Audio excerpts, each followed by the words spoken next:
Assalomu alaykum. Oila muqaddas qo'rg'on. Mehr, muhabbat va insoniylik tuyg'ulari ulug'langan maskan. Baxtli oilalar tufayli baxtiyor jamiyat shakllanadi. Mamlakatimizda nikoh oila kodeksi bilan tartibga solinadi. Dunyoda nikoh shartnomasi oila mustahkamligining kafolatimi yoki bir-biridan shubhalanish uchun jiddiy sabab degan tushunchalar, turli bahs munozaralar sabab bo'layotganligi hech kimga sir emas. Nikoh shartnomasi nima uchun kerak? Bu oilaviy ishonchsizlik belgisimi yoki har ikki tomon uchun oqilona himoya? Mazkur muloqotimiz mavzusi shu haqda. Studiyaga taklif etilgan ekspertlarni tanishtirib o'taman. Oila va xotin-qizlar ilmiy tadqiqot instituti bo'lim boshlig'i Xurshida Saydivaliyeva, Toshkent shahar notarial palatasi mas'ul xodimi Zulfiya Osmonova, Toshkent shahar Mirzo Ulug'bek tumani fiqhiyo bo'limi xodimi Xulkar G'ofurova. Xush kelibsizlar muhtaram ishtirokchilar. Ko'rsatuvimiz avvalida aytdik, mavzuni e'lon qildik. Mamlakatimizda albatta mana shu oila muqaddasligi, oilani saqlash masalasida jiddiy e'tibor qaratilyapti. Alohida mana aql markazlari ishlayotgani bejiz emas. Alohida oila va xotin-qizlar qo'mitasi mana faoliyat yurityapti va boshqa davlat nodavlat tuzilmalar bor. Bu bevosita oila muqaddasligini ta'minlash, oilani muqaddas qo'rg'on sifatida himoya qilish, oila institutini rivojlantirish bilan bog'liq ko'rilayotgan chora-tadbirlar. Men bermoqchi bo'lgan dastlabki savol mana shu oilaviy munosabatlarni tartibga solib turgan normativ hujjatlar haqida fikrlasak, bugungi kun talabiga javob beradimi? Avvalambor nikoh shartnomasi tushunchasiga to'xtaladigan bo'lsak, bu tushunchadan avval nikoh tuzish tartibi hamda shartlari demak O'zbekiston Respublikasining oila kodeksi bilan tartibga solinadi. Demak, respublika hududida diniy rasm-rusumga asosan tuzilgan nikoh hech qanday huquqiy ahamiyatga ega emas. Fiqhiyo bo'limiga nikohlanuvchi shaxslar murojaat etganlar, ularning arizalari 1 oy o'tganidan so'ng, demak, ijro qilinadi. Shu davrdan e'tiboran nikohlanuvchi shaxslarning huquqiy maqomi, ular ariza bilan murojaat qilganlarda kelin va kuyov huquqiy maqomida bo'ladigan bo'lsalar, ularning nikohlari davlat ro'yxatidan o'tkazilib, nikoh tuzilganligi haqida da'vatnoma yozuvi qayd etilganidan so'ng ularning nikohlari davlat ro'yxatidan o'tkazilgan hisoblanadi va buni tasdiqlovchi davlatning gerbli guvohnomasi topshiriladi. Mana shu davrdan e'tiboran ularning huquqiy maqomi tabiiyki o'zgaradi. Endi ular kelin va kuyov emas, er va xotin huquqiy maqomiga egalar. Va tabiiyki oila kodeksiga muvofiq ular bir-birlariga nisbatan er-xotinni huquq va majburiyatlariga ega bo'ladilar. Mana shu kabi huquq va majburiyatlarning turlaridan biri bu mulkiy huquq hamda majburiyatlar hisoblanadi. Nikoh shartnomasiga to'xtaladigan bo'lsak, nikoh shartnomasi shu nikohlanuvchi shaxslar nikohga kirgunlariga qadar ham yoki bo'lmasam nikoh davrida ham demak tuzilishi mumkin bo'ladi. Tabiiyki ular notarial idoralar tomonidan amalga oshiriladi. Nikoh shartnomasi to'g'risida tushuncha o'zi bilasizmi, nechinchi yilda oila kodeksiga o'zgartirishlar kiritilgan 1998-yilda. O'shanda shu kodeksimizga alohida bob kiritilgan nikoh shartnomasi tartibi to'g'risida qaysi yo'l bilan o'sha shartnoma tuziladi, kim tomonidan tuziladi, qanaqa majburiyatlar, huquqlar ko'rsatiladi. 98-yildan 10 yil, 15 yil o'tgan bo'lsa, bizni er-xotinlar yoki yoshlar nikoh shartnomasini kamdan kam tuzishgan. Balkim ular tushunchasi kamdir. Hozirgi kunda shartnomalarimizni soni ko'payib ketyapti kun-kundan boshlab. Nikoh shartnomasi faqatgina er-xotin o'rtalarida emas, balkim kelin va kuyovlar o'rtasida tuzilishi mumkin. Ularning mulkiy huquqlari va majburiyatlari belgilaydigan kelishuv deb hisoblanadi. Yoshi yo'q bu yerda. Yoshlar tomonidan tuziladimi yoki nikoh davrida 10 yil, 15 yil, 20 yil yashagan fuqarolarimiz bor. Ular o'rtasida tuziladi. Yoshi yo'q. Faqatgina birinchida agarda biz oldimizda notarius oldiga kelganda nikoh yoshiga yetganlar kelish kerakda, nikohdan oldin kelganlar. Kelgusida nikohdan o'tadiganlar keladi. Eng asosiy narsa nima? Shartnoma notarial tartibda tasdiqlanishi shart. Bu birinchi. Ikkinchida notarius oldiga er va xotin yoki kelin va kuyov o'zlari shaxsan kelishi shart. Oilaviy munosabatlarni tartibga solib turgan normativ hujjatlar yetarlimi? Tadqiqotlar, yuridik adabiyotlarni o'rganish, xorij tajribasi shuni ko'rsatadiki, umuman oila kodeksi bilan tartibga solinadigan munosabatlarni oila kodeksi 1-moddasida berib o'tgan. Ya'ni taraflarning, oila a'zolari o'rtasidagi yuzaga keluvchi ham shaxsiy munosabatlarni, ham mulkiy munosabatlarni tartibga soladi. Lekin nikoh shartnomasiga to'xtaladigan bo'lsak, u faqatgina mulkiy munosabatlarni tartibga soladi. Oila kodeksida atigi shaxsiy munosabatni tartibga soluvchi 5 ga yaqin normalar mavjud. Ular bo'lsa, er-xotin o'rtasidagi kasbni tanlash, ism familiyada qolish kabi munosabatlarni tartibga soladi xolos. Ana shu yerda, ya'ni biz bilamiz, oilaviy munosabatlar o'ta nozik, ya'ni hurmatga, ishonchga, sadoqatga, vafoga shaxsiy jihatlari ko'proq mulkiyga nisbatan. Ana shu yerda mana shu shaxsiy munosabatlarni tartibga solish masalasida oilaviy huquqiy shartnomalar vositasi, ya'ni bu qonun tartibga solishga ulgurmayotgan yoki etik norma bilan shaxslar o'rtasidagi munosabatga to'liq kirisha olmayotgan paytda shartnomaga imkon yaratadi. Shuning uchun ham buni dispozitiv, yordamchi, qonun normasiga yordam beruvchi. Ya'ni bu yerda fuqarolarimiz bir narsani tushunishlari kerakki, qonun o'sha ikki shaxs o'rtasidagi shaxsiy munosabatni o'zi hal qilish kerak, chunki bu uning shaxsiy huquqi hisoblanadi.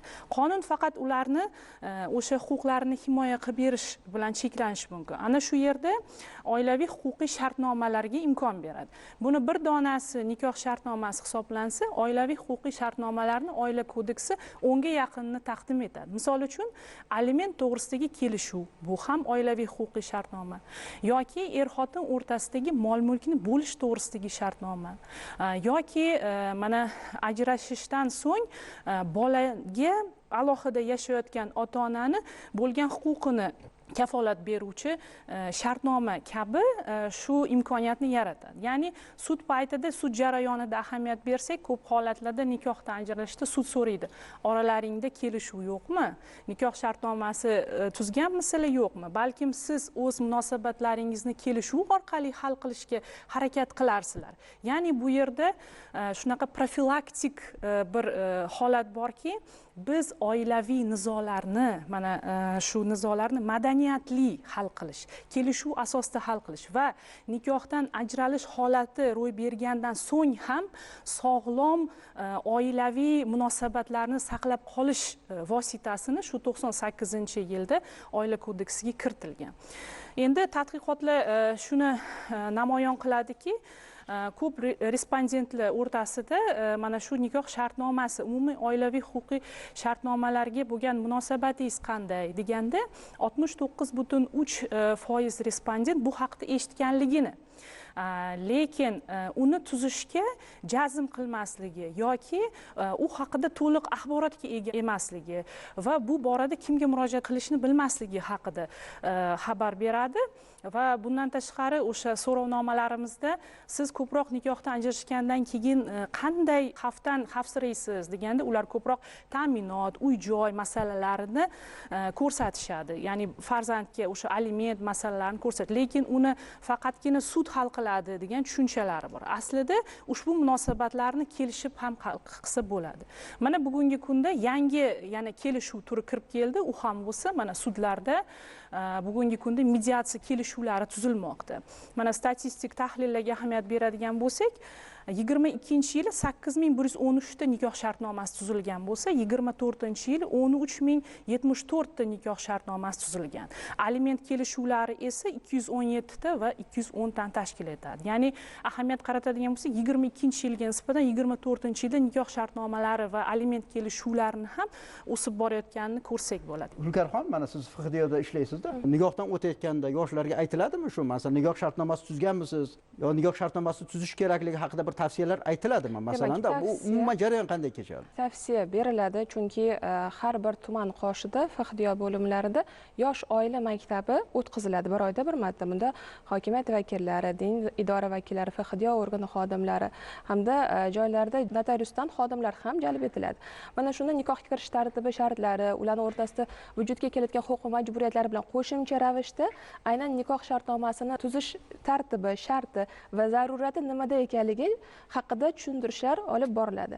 Chunki targ'ibot ishlari bilan agar shug'ullanayotgan bo'lsangiz, tabiiyki qonunda chiqqani bilan ularni targ'ib etib xalqqa xalq tilida tushuntirmasangiz, bu narsaga yondashuv, ya'ni buni amaliyotga kirishi juda ham qiyin bo'ladi. 2025-yilni demak, shu bugunga qadar holatini ko'radigan bo'lsak, 666 ta nikoh tuzilganligi haqida adolatnoma yozuvi qayd etilgan bo'lib, shu bugungi holatga qarab 276 ta nikohdan ajralganlik haqida adolatnoma yozuvi qayd etilgan. Bu shartnoma majburiy emas, aynan tavsiyaviy xarakterga ega bo'lganligi uchun aynan shu oila maktablarimizda bu borasida ham to'xtalib o'tiladi. Kelin-kuyovlarga quvontiradigan holat shundan iboratki, hozirgi davrda nikohlanuvchi shaxslarning o'zlari shaxsan ariza bergan davrlarning o'zida juda ham ko'pchilik holatida so'rashyapti. Aynan nikoh shartnomasini qayerda tuzsak bo'ladi, qanaqa bo'ladi va xodimlar tarafidan tartibi, shartlari tushuntirib o'tilmoqda. Zulfiya Amirovna, mana hammasi notarial tartibda, bu mol-mulk bilan bog'liq masala-da.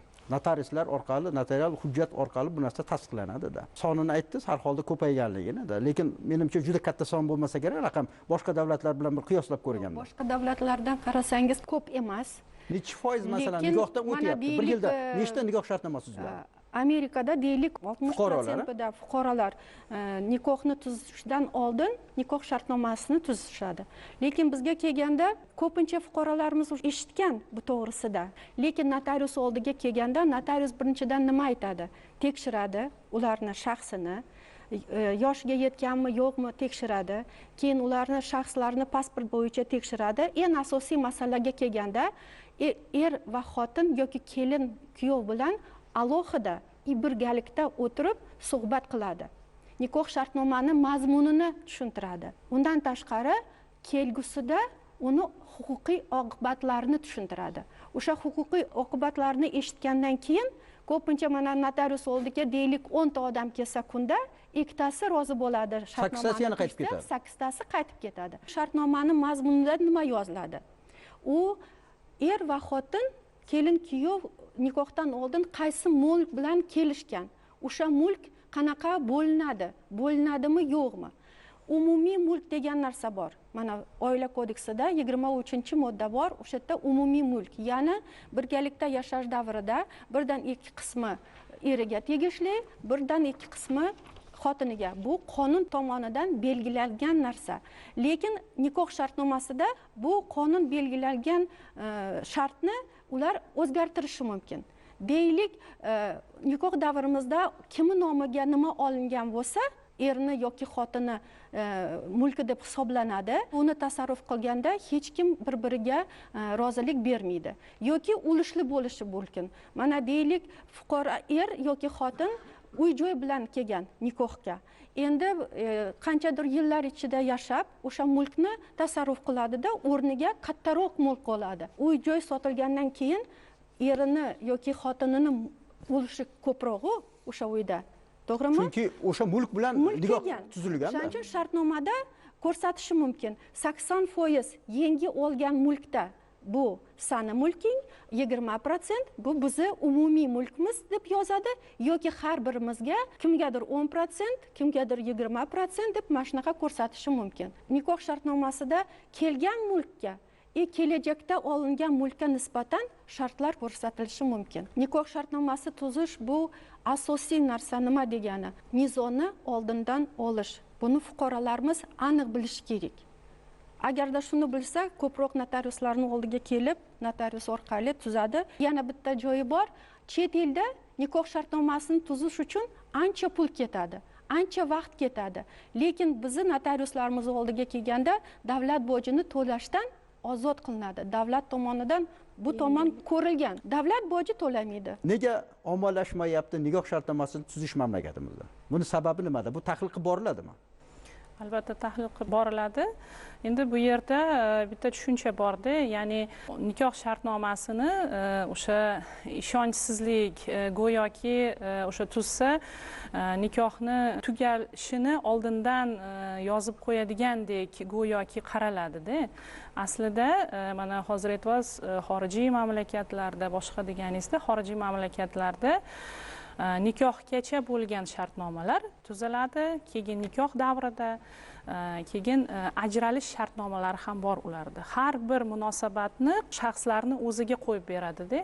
Endi ishonchsizlik masalasiga kelganda hammada shunaqa fikr tug'iladiki, go'yo nikoh shartnomasi bu bizga Yevropa va G'arbdan kirib kelgan bir vosita sifatida qaraladi. Aslini olganda tarixiy manbalarda ham shu ahdnomalar bo'lgan. Hattoki eramizdan avvalgi 9-asrlarda Panjikent yaqinidagi Mux tog'idan topilgan o'sha yodgorliklarda ham kelin va kuyov o'rtasidagi munosabatlarni tartibga soluvchi toshga o'yilgan ahdnomalar bo'lgan. Bizda amaldagi qonunchilikda mana oila kodeksini haqida mana ko'p aytyapmiz. Kodeks darajasida bu narsa aks ettirilgan, qolaversa O'zbekiston Respublikasining konstitutsiyasida oilaviy munosabatlarni tartibga solib turadigan normalar bor.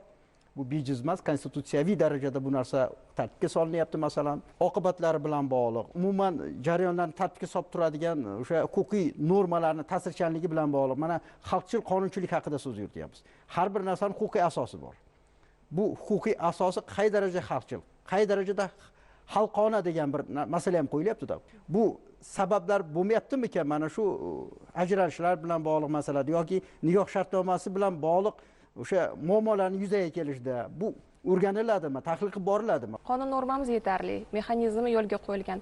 Men o'ylashim bo'yicha targ'ibot ishlarini ko'paytirishimiz kerak sonini aynan notarial palataning xodimlari bilan hamkorlikda ommaviy axborot vositalari orqali bu nikoh shartnomasini shu tuzish tartibi, shartlari aytganingizdek ularning kelajakdagi qanday xavflidan demak qutqaruvchi vosita ekanligini ko'proq targ'ib qilsak, men o'ylaymanki xalqimizni kun sayin mana huquqiy ongi, huquqiy madaniyati oshib bormoqda. Rivojlangan davlatlarning ko'rsatkichlariga yetamiz deb o'ylayman. Ko'pincha yoshlar o'rtasida nikoh shartnomasi tuzishdan oldin qudalar rozilik berishadi. Mumkinmi, yo'qmi? Lekin yoshlarimiz bu narsani o'zlari hal qilishi kerak.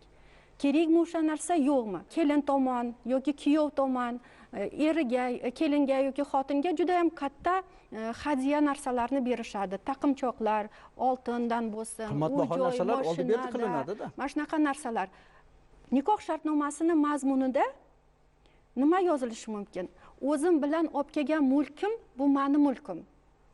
U kelgusida hech kim o'rtasida bo'linmaydi. Agarda nikohdan ajrashmoqchi bo'lsamiz, o'sha narsalarni men o'zim bilan olib ketaman degan joyi bor. Keyin umumiy mulk to'g'risida men to'xtalgan edim. Endi umumiy mulk to'g'risida. Mana mulk bo'linadi.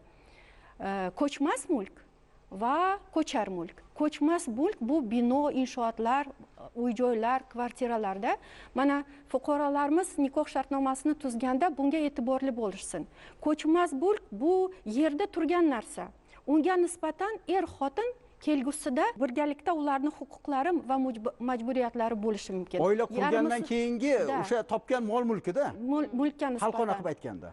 Xotin topgan bir-biringizdan tasarruf qilganda bir-biringizdan rozilik so'rash kerak degan joyini ko'rsatish kerak. Men tavsiya qilaman. Lekin ko'char mulkka kelganda, deylik avtomashina eri nomiga olingan umumiy mulk hisoblanmaydi. Kimi nomiga eriga olingan bo'lsa, bu eriniki, xotiniga olgan bo'lsa, xotiniga roziligini so'rash keragi yo'q degan joylarini ko'rsatish mumkin. Shu yerda bitta savolga aniqlik kiritib ketsak, nikohdan oldingi holatda masalanda xotin bo'lib hali nikohdan o'tmagan holatda mol-mulk bilan kelyapti. Qaysi bir katta kompaniyaning mulkdoridir balkim o'sha qiz, kelin yoki kuyov masalanda. Oila qurmasdan oldin mulk bilan kelyapti. Bu vaziyatda qonunchilikda qanday tartibga solingan hozir? Marhamat.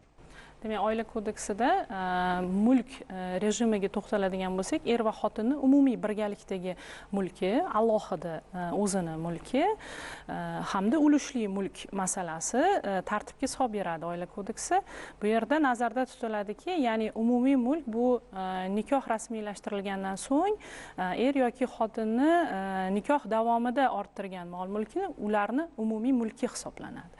endi nikohgacha bo'lgan davrda ularning har birini o'sha zeb ziynatlar yoki shaxsiy buyumlar, anjomlar bo'lishi mumkin, sport, musiqa anjomlari bo'lishi mumkin, ko'chmas mulk bo'lishi mumkin, ko'chmas avtomashina bo'lishi mumkin.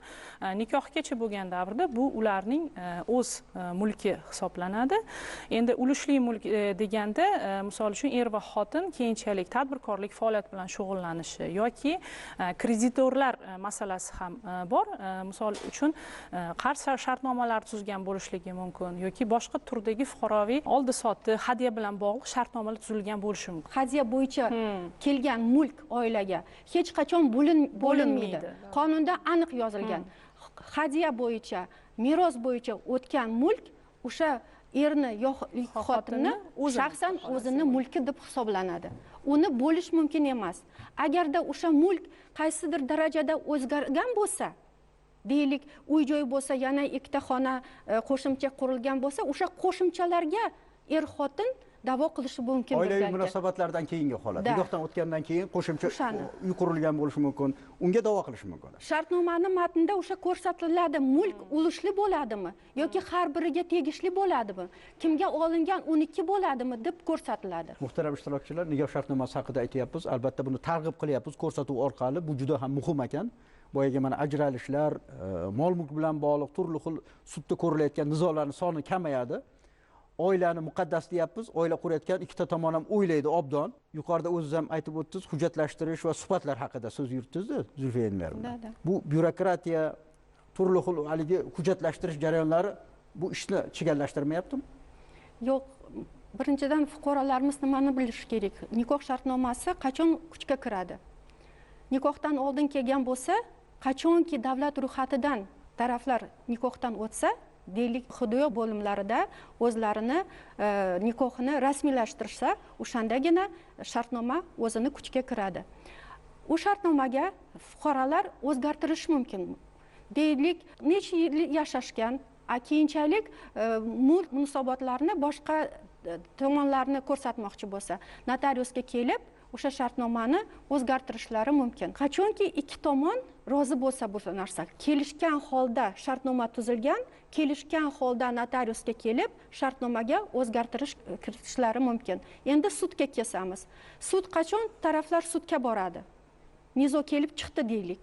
Agarda taraflarning o'rtasida nizo kelib chiqqan, lekin ular kelishgan holda o'sha nizoni hal qilishi yo'li bo'lsa, notarius oldiga kelib, hech qanaqa davlat bojlarini to'lamasdan, hech nima qilmasdan, sudma-sud yurmasdan keladi notarius oldiga, ariza ikkalasi yozadi, kelishuv shartnomasini yoki o'zgartiradi yoki kelishuv shartnomasini bekor qiladi. Agarda taraflarning o'rtasida nizo bor, ularni hal qila olmaydi ikkalasi, o'shandagina ular notariusga borib o'zgartirishi yoki bekor qilishlari mumkin. Muhtaram ishtirokchilar, ko'rsatuvimiz avvalda ham aytdik, oila muqaddas qo'rg'on deyapmiz. Mehr, muhabbat va insoniylik tuyg'ular ulug'langan maskan deyapmiz.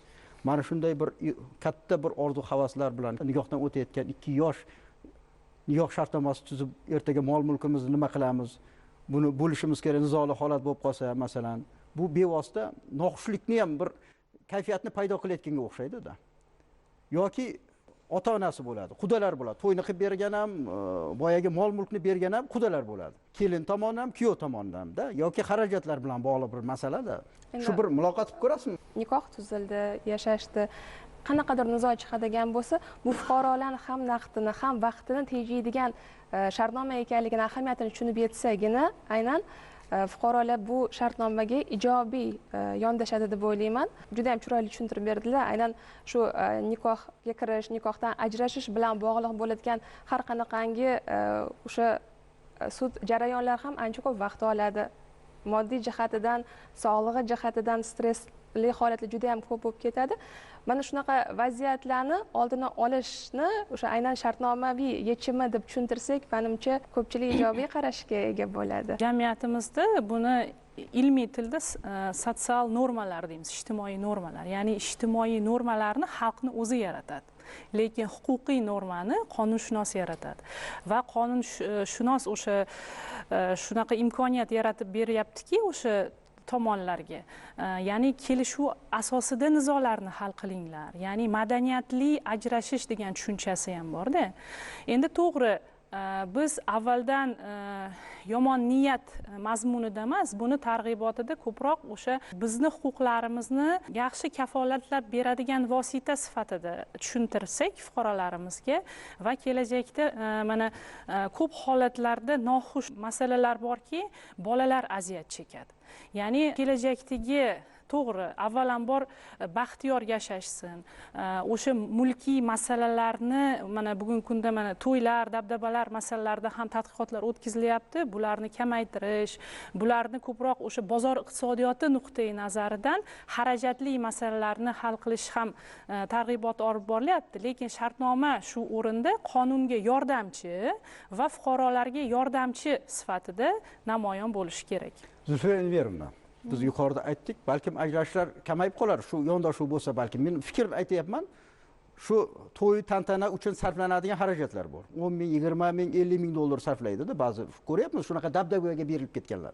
Nikoh shartnomasiga kiritish mumkinmi shu narsalarni, xarajatlarni? Qudalar o'rtasidagi. Er va xotin o'rtasida bo'lgan mulkiy munosabatlarni kiritadi shartnomaga, lekin qudolarning o'rtasida ular xohlasa alohida o'zlari shartnoma tuzishi mumkin, kelishuv. Lekin nikoh shartnomasiga kim tomon? Er va xotin. Bu masalani faqat ular ikkalasi hal qiladi. Men tavsiya qilar edim ota-onalarga yoshlarni bo'lajak hayotiga aralash keragi yo'q. Mulkni o'zlari tomonidan ular o'z xohishi bilan o'sha mulkni beradi. Nimaga ular uni hal qilish kerak keyinchalik? Ular hadya qilgan, bo'ldi. Nima qiladi aralashib? Yoshlar ham o'zlari o'zini xohishi bilan, o'zini aqli bilan yetgan darajada o'sha shartnomani tuzamiz deydi-da, chunki bu shartnoma kerak narsa shartnoma. Kerak narsa. Shartnomani matnida mulk tomon hammasi ko'rsatiladi. Nimani ko'rsatish mumkin emas. Faqatgina bolalar to'g'risida. Bola sani tarbiyangda qoladi, meni tarbiyamda. Chet elda xorij tajribasiga yonda qaraylik. Balkim buni majburiy tartib qilib qonunchilikka kiritish kerak nikoh shartnomasini. Ularda ham majburiy emas. Kamdan kam davlatlarda majburiy. Men hozir esimda yo'q, lekin Italiyani o'rganganmiz. O'sha yerda bor majburiy nikoh shartnomasi tuzish. Lekin ko'pincha davlatlarda bu ixtiyoriy narsa. Majburlab shartnoma tuzasan, kelishuv degan narsa. Kelishuv majburan bo'lmaydi. Kelishuv faqat taraflarning kelishuviga asosan bo'ladi. O'shani bilish, o'zlari xohishi bilan kelgan, o'zlari buni hal qilishlari kerak. Faqatgina qonun doirasida.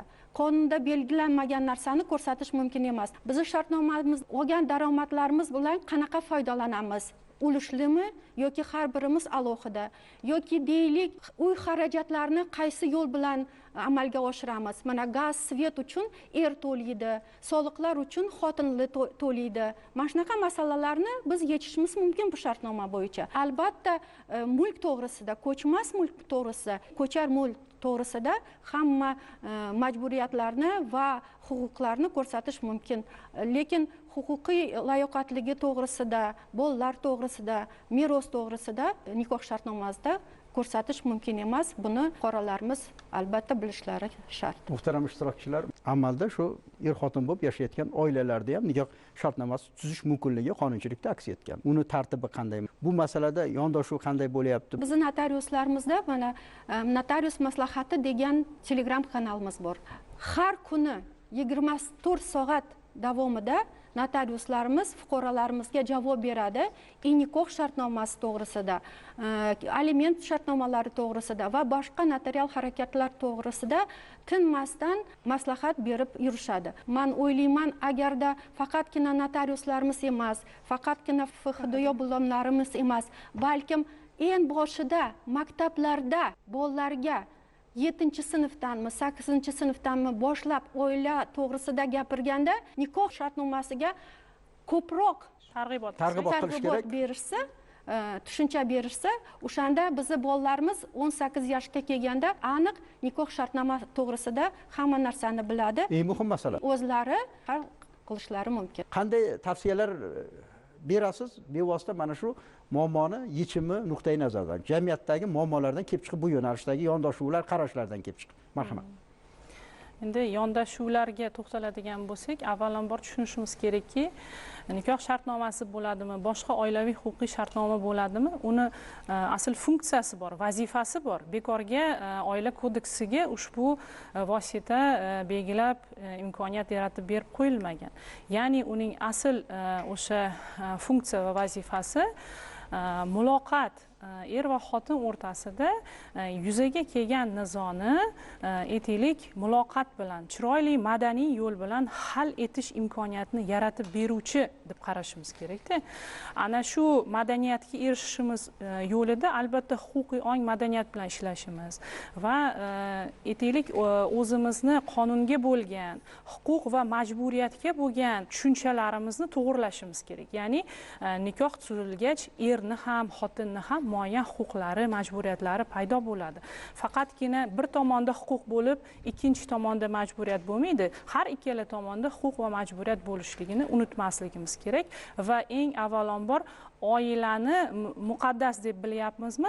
Ana shu tushunchadan uzoqlashmasdan, yiroqlashmasdan nikoh shartnomasini mana shu muqaddas tushuncha atrofida unga yordam beruvchi, ko'maklashuvchi vosita sifatida bolalar manfaatlari nuqtai nazaridan qarashimiz lozim. FHDYO bo'limlari qoshida joriy etilgan oila maktabini faoliyatini yana ham takomillashtirish va hamkasblarimiz hozir ta'kidlab o'tishdi, aynan shu maktabni huquq fani bor. Huquq fanida aynan shu oila borasida nikoh shartnomasi haqidagi darsliklarni yana ham kengroq targ'ib qilish bilan to'g'ri bo'ladi. Haqiqatan ham nikoh yoshiga yetgunlariga qadar huquqiy onglar, huquqiy madaniyatlari yuksalgan holda bunga ixtiyoriy ravishda kelishadi deb o'ylayman.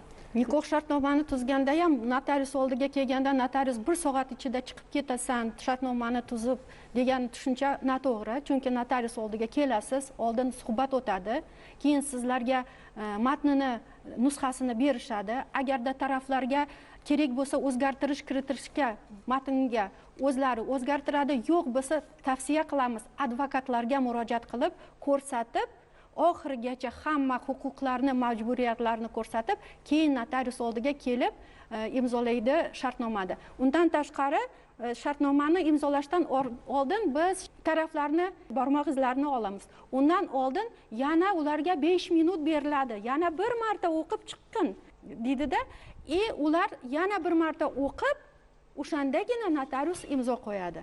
Shunaqa talab shu bar obdan o'ylanadi, hujjatda baribir.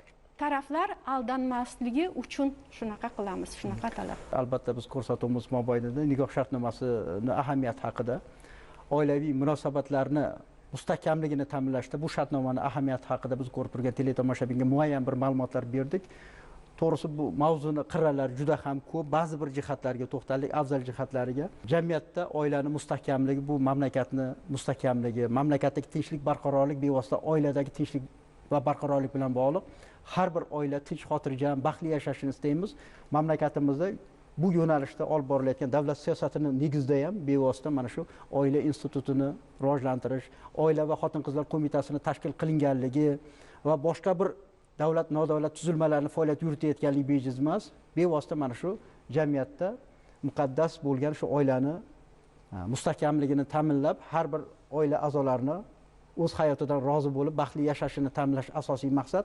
Bu yo'nalishda avvalambor oila tuzayotgan 2 yosh bir-birini tushunadigan, bir-birini yaxshi ko'radigan, mehr muhabbat bilan yashay oladigan, shunga ishonchi bor inson 5 qo'l barobar emas, hamma teng qurur deydi, o'zini tengi deydi, o'zini dunyo qarashi, falsafasi yaqin bo'lgan shu 2 yoshni baxtli hayot kechirishini istaydi hamma. Bu jarayonda albatta bu murakkab masala, murakkab bir ijtimoiy bir masala. O'ziga yarasha ba'zi bir muammolar borligiga ham guvoh bo'lyapmiz. Muloqotimiz mobaynida bu narsa ham ayon bo'ldi. Navbatdagi dasturlarimizda ushbu mavzuga yana qaytamiz. Aytadigan xulosaviy fikrlar albatta nikoh shartnomasi oilaviy munosabatlarni tartibga solib turadigan muhim hujjat. Buni alohida ta'kidlayapmiz. Har ikki tomonning manfaatlarini himoya qiladi, xavflarni minimallashtiradi va ajralish holatlarida nizolarning oldini olishga yordam beradigan eng muhim bir vosita.